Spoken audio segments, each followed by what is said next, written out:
our right and our opportunity to write the next chapter in Scotland's story together. That's the right to decide, and that is our declaration today. Thank you very much.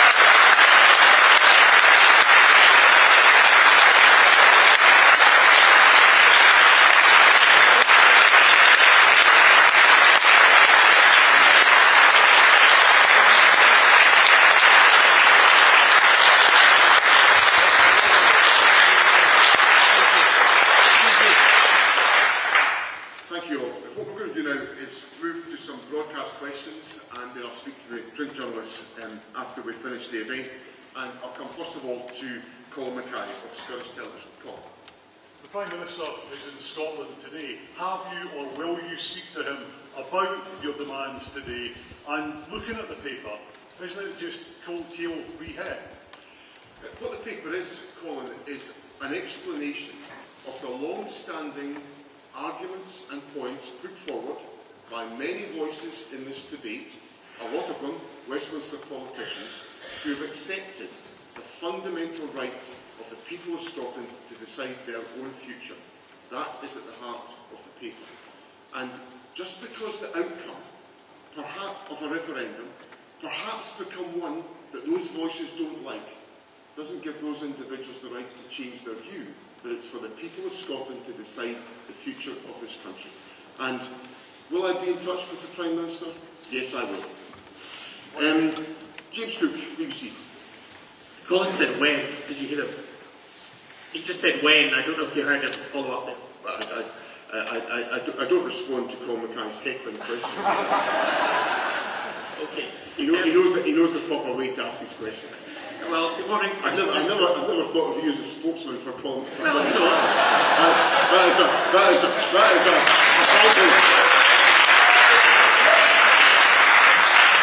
frankly, dangerous precedent you've set. We're all in favour of collegiate behaviour. Good morning, First Minister. A couple of things, if you don't mind. First of all, I just wanted to explore this idea that you were talking about the voluntary union of nations. It's possible that after the next elections, that Plaid Cymru might be the largest party in Wales, Sinn Féin might be the largest party in Northern Ireland, a rising tide of English nationalism, arguably, and you would hope, obviously, the SNP being the largest party in Scotland. I just wonder if that seems that some people might look at that and think that could be a quite messy, even chaotic picture for the United Kingdom, and I wonder, in terms of the rest of the UK, whether that's helpful or not for you. And the second thing, if you don't mind, you talk about the utterly chilling language on asylum. I mean, first of all, are you including the Prime Minister in that? Is that how you characterise his behaviour? And secondly, do you not understand why this is happening, though? I mean, I've been to some of these demonstrations, and people are saying that they're fed up with the state of public services, and that, at least in part, is your fault. Okay, there's a lot in there, James, so let me take the time to work my way through those points, very important points that you've raised with me. On the first point about political developments in the United Kingdom, I acknowledge all of the factors that you're setting out there, that there is change in dynamic in the politics of other parts of the United Kingdom, and so I don't dispute that in any way. But I take the view that it's up to those parts of the United Kingdom to decide their own future, just as much as I believe it is essential that the people of Scotland are able to decide our future, and there should be no impediment, any voluntary union of nations, for Scotland to be able to exercise the choice to be governed differently from the current arrangements and, in my view, to become an independent country. But fundamentally, and this goes back to moments in my political lifetime, which are really very significant, where there has been unity of opinion amongst many political forces in Scotland, that the people of Scotland were entitled to decide the way in which they were governed. So I remember the claim of right from the, as you know, I've been around a long time, I remember the claim of right from the Scottish Constitutional Convention, which was founded on the right of the people to decide. Canon Kenyon Wright, who spoke for the convention, said that, people say, if the voice from London says no, we say we're the people, and we say yes. None of us forget these moments. I don't forget the moments where in the 1997 referendum the voice of the people decided, and I don't forget or ignore the 2014 referendum, where people opted for a choice that I didn't support, but I respect the fact that that was the outcome of the referendum. So fundamentally, there's a democratic argument at the heart of this, which I think informs and responds to the point that you make to me. Now, on your second point about the chilling language, yes, I do include the Prime Minister in that language. I'm appalled that the Prime Minister is basically toadying along behind Nigel Farage. I'm horrified by what he's doing.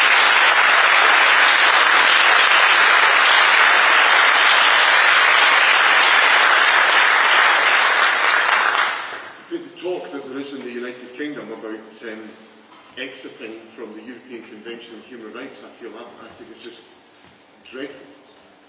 Our rights, human rights are absolutely the foundation of our society. And then when I come on to the last point that you make about the anger that people feel in society, and I understand that, and I'm out, as I said, I've been out and about around Scotland all summer, and talked to lots of people, hearing lots of things, and of course I hear frustration about public services, and I'm doing my level best within the powers available to me and the resources available to me to do something about that. And things are getting better in Scotland as a consequence of the direction I'm giving to government and the leadership that I'm taking forward. But there are some hard underlying realities. If we've had, as we have had, more than a decade of austerity, which we didn't vote for, if we've had a Brexit, which we didn't vote for, which has made us all poorer, every single one of us have been made poorer by Brexit, if we've had the implications of the economic damage that's been done by austerity, isn't it a surprise? Isn't it a surprise that people are frustrated by the resources that are available? And also, living standards in the United Kingdom have been stagnant since the latter part of the first decade of this century. Now, I want us to have a fresh start with independence. I want us to have the powers to be able to use the wealth of Scotland to benefit the people of Scotland and to take a different course from the austerity agenda of the United Kingdom, from the agenda which is about lowering expectations of people's own expectations in society because standards of living haven't increased. And the reason why standards of living have not increased are unreservedly the responsibility of foolish decisions made at Westminster on austerity and on Brexit and all that flows from that.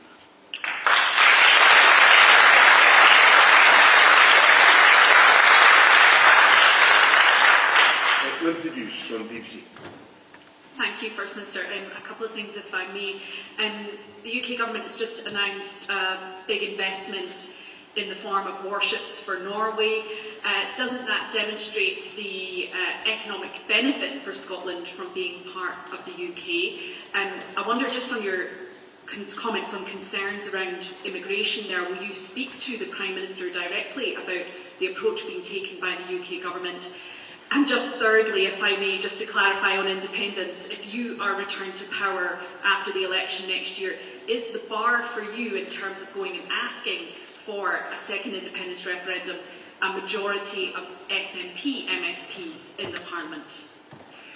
Okay, first of all, on warships for Norway, that's the decision of the Norwegian government. An independent country has decided.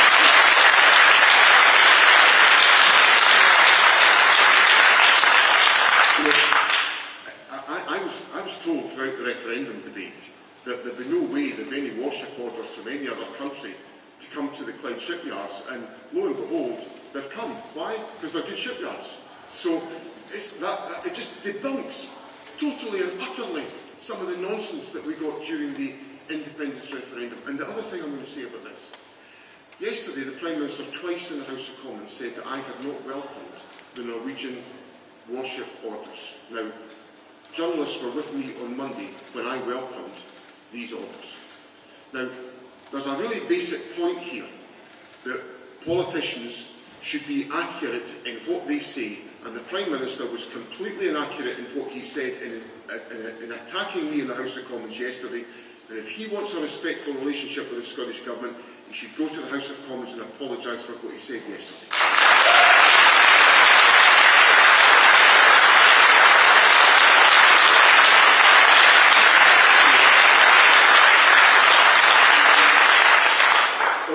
question of immigration, I've argued with the Prime Minister, my government has argued to the UK government consistently for there to be a distinctive approach taken for migration into Scotland. Now, why is that the case? Well, it's the case because we have a real challenge about the size of our working age population. So when I talk about the challenges in the NHS or in social care, just to take one sector, that's because we are short of working age population in Scotland. This has been a long-term problem.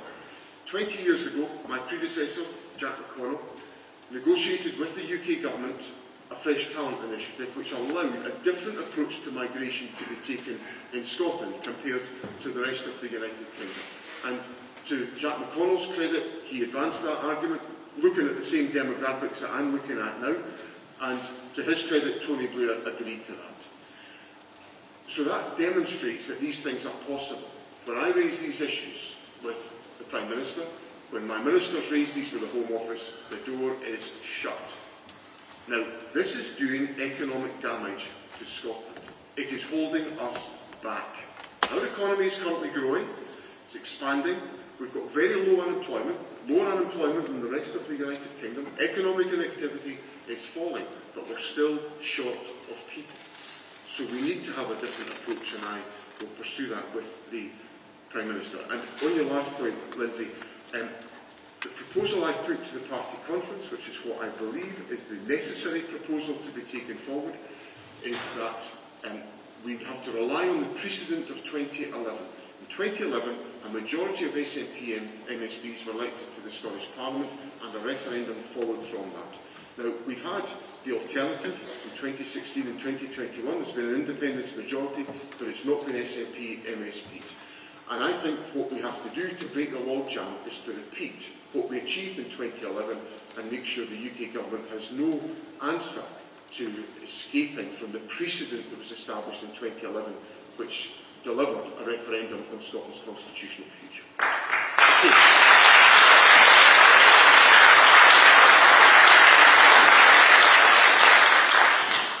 Can I just say to my friends and colleagues here, the applause is welcome, but it's slowing up my handling of these questions. And there is a certain thing called First Minister's questions at 12 o'clock that's going to have to be arrived at. So, Kieran Andrews from ITV Board. Kieran. Thanks very much, First Minister. Last night we reported that patients in Dumfries and Galloway are still waiting up to 2 years for life-changing surgery. The Patient Safety Commissioner said this week that Scotland has a bed crisis, and your previous commitment that no one should wait more than a year for surgery than March next year is now called an aspiration by your Health Secretary. What would you say to people who might wonder why the Scottish Government has a renewed focus on independence when, despite improvements in some areas, as you say, there are still major problems facing the NHS and other public services? Well, there are big issues facing the National Health Service. We're in a recovery from COVID, and if you pause a large amount of elective healthcare treatment for the best part of 2 years, it will take time to recover from that. And we are intensely focused on that. And as I've indicated, as the Health Secretary has talked about as well, we are now seeing the inpatient waiting lists falling, and we're seeing significant progress on those unacceptable long waits that you put to me, Kieran. And I totally accept that some people are waiting too long for treatment, but a large number of people are getting treatment, and many of them are getting treatment within the treatment time guarantee of 12 weeks. So the issue that we face as a country is that we will do everything we can within our devolved powers, and I think it's pretty obvious to people that since I became First Minister in May of 2024, that I have been giving my absolute all to strengthening public services and the economy in Scotland. I've got to broaden out the argument about some of the challenges that we face, and some of the challenges that we face are about the strictures of the financial arrangements that we're under, the continuation of the austerity agenda. We are not seeing an agenda which is about rebuilding coming out of the UK government, and that's why this issue, the issue of independence and the choice of the people of Scotland, is essential for us to have that wider debate about the future of the country. Can I come to Alan Jenkins from Channel 5? Alan? Right, okay. Craig Peter. Thanks, First Minister. I'm just further to Lindsay's question. I'm just inquiring about the parameters that you're setting for an independence referendum. You've said that the precedent is set in 2011 as an SNP majority, but just to quote from the paper that was released last night, it depends on the people of Scotland returning a Scottish Parliament that supports the holding of a referendum. Technically, that precedent has already been met and was met in 2021 with a pro-independence supporting Parliament. I'm just wanting some clarity here. I'm just wondering if you're setting a little bit of wiggle room for yourself after next year's election if you don't get that SNP majority. Well, I think if I go back to my answer to Lindsay, in 2016 and 2021, the scenario that you just put to me, Craig, was met, and that was that there was a majority of independents supporting MSPs, and it didn't result in a referendum because that was ignored by the UK government. I'm simply looking at the reality and saying, well, at what time, at what moment did an independence referendum happen?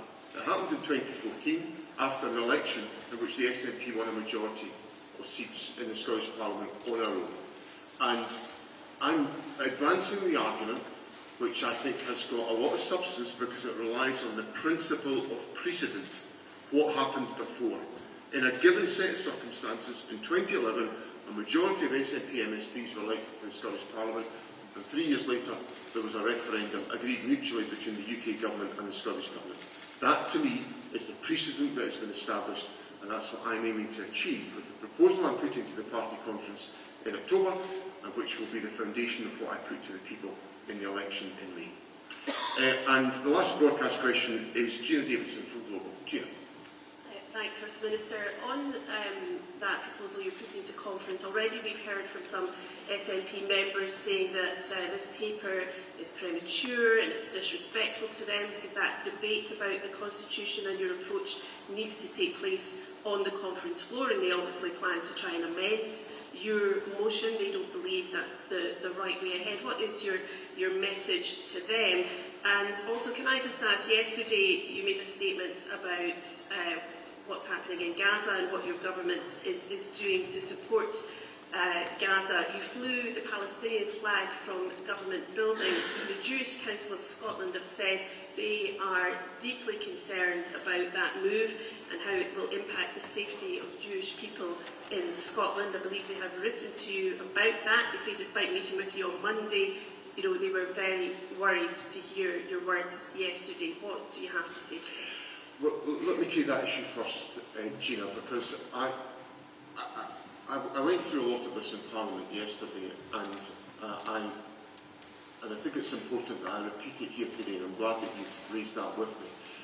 I want every community in Scotland to feel safe and supported and welcomed and valued. That's who I am. That's what I'm about. And I knew, the reason I met with the Jewish community on Monday is I knew they would be uncomfortable with a lot of what I was going to say in Parliament. But I have to do the right thing, and I have to operate within the law, which underpinned what I said to Parliament yesterday. Now, I will continue to engage in dialogue with the Jewish community. I will listen to their concerns about safety, and I will represent their concerns of safety to Police Scotland, and I know that Police Scotland support the community and work with the community very actively, and I have no complaints from the community about the work of Police Scotland, who are very attentive to all communities within Scotland. But there is a genocide going on in Gaza that I cannot ignore. I just cannot ignore it. And I have to reflect that in the priorities of my government. As I explained to Parliament, I am obliged to respect international law by the Ministerial Code. I do not want to be in breach of the Ministerial Code. And with the information available to me just now, I have to act on that basis. That's the basis of my statement to Parliament yesterday. But to the Jewish community in Scotland, I say that the community is welcomed, valued, will always command my attention and my interest, and I will do whatever is required to assure them of their safety. Now, on the debate about the independence proposal at party conference, the party conference is a democratic institution. Contrary to what often gets said, I don't control the party conference. the agenda is decided by a conference committee, and that committee will be looking at all the different proposals. I'm glad they put the proposal from Keith Brown and I on the agenda for the party conference, and I'm quite sure the party will have an open debate. But what I simply say to my party is this, is to look at the frustration, and I feel the frustration that people feel from that we've had independence referendums supporting majorities in the Scottish Parliament in 2016 and in 2021, and it has not resulted in a referendum. But we got a referendum in 2014 because the SNP won an overall majority in the Scottish Parliament. And I simply say that, to me, is the reliable and dependable route to achieve a referendum on independence. And the reason why we need a referendum on independence is because we need to be confident that the route we take will result in Scotland becoming independent. And I don't say that glibly, because for Scotland to become independent, there has to be agreement about the process. There has to be recognition that we in Scotland have taken a legitimate decision, so that an independent Scotland can have domestic and international legitimacy. So not only do I want to win the case for an independence referendum, I want to win the case for independence, and I want to deliver independence. And that's why my resolution is so central to the agenda at the party conference, and is so central to the party's strategy. So, on that note, can I thank everyone for being here today. We are at the moment the start of an exciting journey where we want to engage not just people who believe in independence, but people in Scotland who believe that the people of Scotland are sovereign, that have the right to decide their own future, so that when we actually exercise that democratic right, every citizen in Scotland is free to make that choice. That's how it should be, and that's what our declaration today about Scotland's right to decide is all about, and will be central to the campaign that we take forward to next May. Thank you all very much.